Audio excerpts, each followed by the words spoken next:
Welcome to our English podcast. Let's practice speaking together.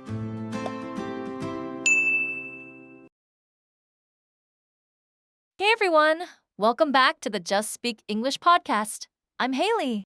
And I'm Chase. So glad you're here with us today. Today's episode is a bit more personal than usual. We're talking about how to talk about your feelings in English. Not just I'm good or I'm fine, but actually expressing what's going on inside with real vocabulary that captures the nuance. And I think this is one of the most underrated skills in language learning. People focus so much on grammar and vocabulary for everyday topics, but when it comes to real emotions, most learners only know 3 or 4 words total: happy, sad, angry, tired. That's it. Exactly. So today we're expanding that vocabulary significantly and talking about how to actually have these deeper conversations. Subscribe if you're new here, and let's get into it. 5 words and phrases for today.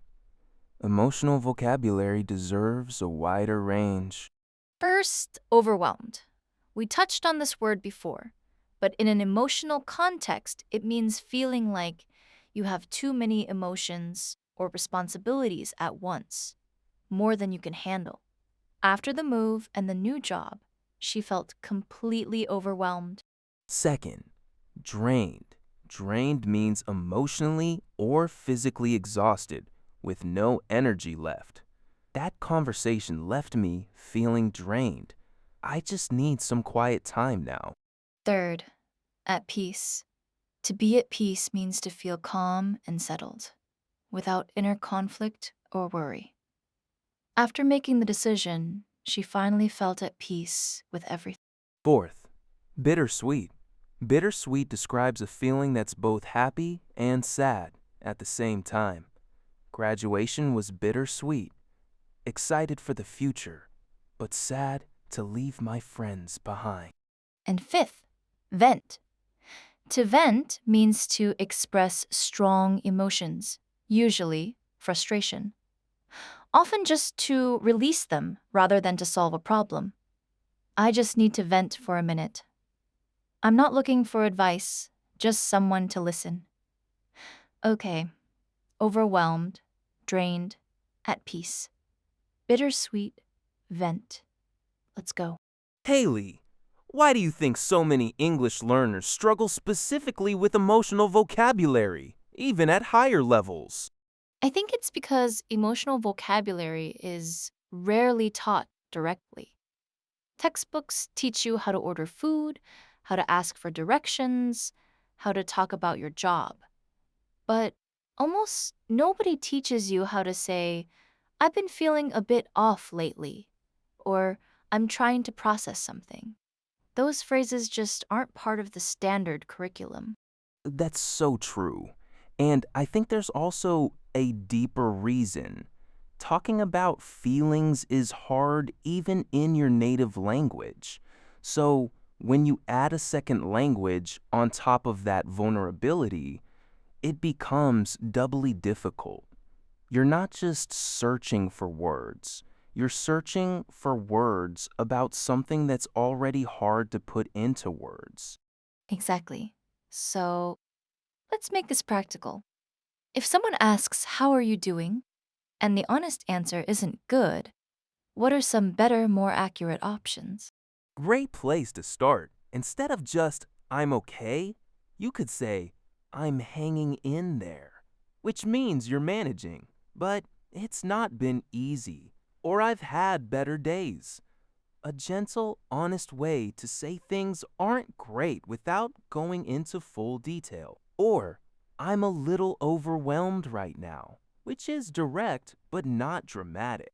Those are perfect because they give the other person an accurate picture without requiring you to explain everything immediately. They open the door to a deeper conversation if you want one, but they don't force it. Exactly. And on the other end, what if you want to express something more positive, but happy feels too plain or simple for what you're actually feeling? There's a whole range. I'm thrilled, extremely happy and excited. I'm content, calm, and satisfied, a quieter kind of happiness. I'm at peace, settled, with no inner conflict. I'm grateful, appreciative of something specific. Each of these communicates something slightly different, and choosing the right one makes your English so much more expressive. I love that distinction between thrilled and content. They're both positive, but they feel completely different. Thrilled is loud and energetic. Content is quiet and steady. Exactly. And most learners only have happy for both of those completely different feelings. Which is honestly a shame because the nuance is where the real emotional expression lives. What about more complicated emotions? The ones that are mixed, like bittersweet? How do you even start describing those in conversation? I think the key is permission. Giving yourself permission to say that something is complicated instead of forcing it into one simple word. You can say, it's complicated, honestly, or I have mixed feelings about it, or directly, it's bittersweet. These phrases acknowledge complexity instead of flattening it into a single emotion that doesn't quite fit. That's such an important point, actually. I think a lot of people in any language feel pressure to simplify their emotions because it's easier for other people to process. But real emotional honesty often means embracing the complexity instead of hiding it behind a simple word. And here's something practical.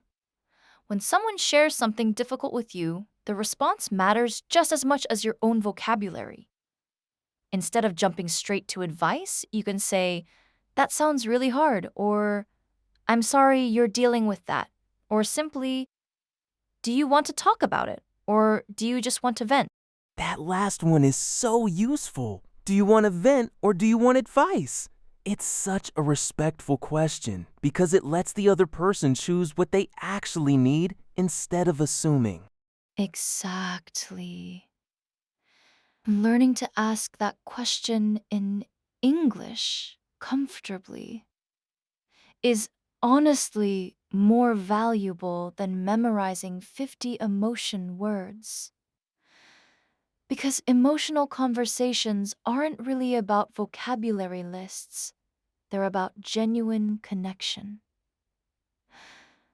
The words just need to be good enough to support that connection. I think another useful structure is starting sentences with I've been feeling instead of just I am. I've been feeling a bit drained lately.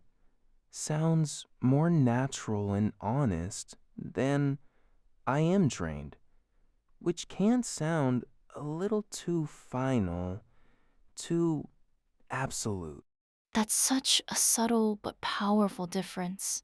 I've been feeling leaves room for change. It's temporary, it's a phase. I am can feel more like a fixed identity. And most emotions really are temporary, even when they don't feel that way in the moment. So if you take one thing from today, let it be this. You don't need 50 new words to talk about your feelings better. You need 5 or 6 solid phrases, used genuinely, and the willingness to be a little more specific and a little more honest than just saying, I'm fine. And honestly, practicing these phrases out loud, even by yourself, makes a huge difference. Try describing how you're actually feeling right now, in English, using one of today's words, even just to yourself in the mirror. One more thing I think is worth mentioning. What about cultural differences here? Because not every culture talks about feelings the same way. And I imagine that affects how comfortable people feel doing this in English too. That's such a good point. And it's true. Some cultures are more reserved about discussing emotions openly, while English speaking cultures, especially in casual, everyday conversation, tend to be fairly open, at least on the surface. So learners sometimes feel like they're being too direct or too personal, when really they're just matching a different cultural norm around emotional expression. Right. And I think it helps to remember that you don't have to share more than you're comfortable with. The goal isn't to suddenly become an open book. It's just to have the vocabulary available when you do want to express something. So the language itself isn't the barrier, even if the comfort level still varies day to day. Exactly. And there's also a nice middle ground. You can be emotionally honest without being deeply detailed. I've had a rough week. Tell someone something real without requiring you to explain every detail of why. It respects both your privacy and the conversation. That's such a useful distinction, honest, but not necessarily detailed. I think a lot of learners feel like emotional honesty means full disclosure, when really it can be as simple as one accurate sentence. And I'd add one final thought here. Learning to express emotions in a second language can actually be a kind of gift. Sometimes it's easier to say hard things in a language that isn't your first because it creates just enough distance to feel a little less raw, a little less exposed. Some people find it easier to say, I love you, or I'm scared in English than in their native language, simply because the words feel less weighted with old associations. That's beautiful, actually. I've never thought about it that way. A second language is a softer space to say hard things. Quick vocab recap. Overwhelmed. Feeling like you have too much to handle emotionally. Drained. Emotionally or physically exhausted. At peace. Calm and settled. Without inner conflict. Bittersweet. Happy and sad at the same time. And vent to express strong emotions, usually just to release them. And remember the key phrases. I'm hanging in there. I've had better days. I have mixed feelings about it. And do you want to vent or do you want advice? These will completely change the depth of your conversations. Comment below. What's one feeling you've struggled to express in English? We genuinely love to help you find the right words for it. Next episode, we're going somewhere a little different. Stay tuned for that one. Thank you so much for listening to this one. It was a special episode for us to record. Subscribe if you haven't yet, and we'll see you in the next one. Bye, everyone! Bye!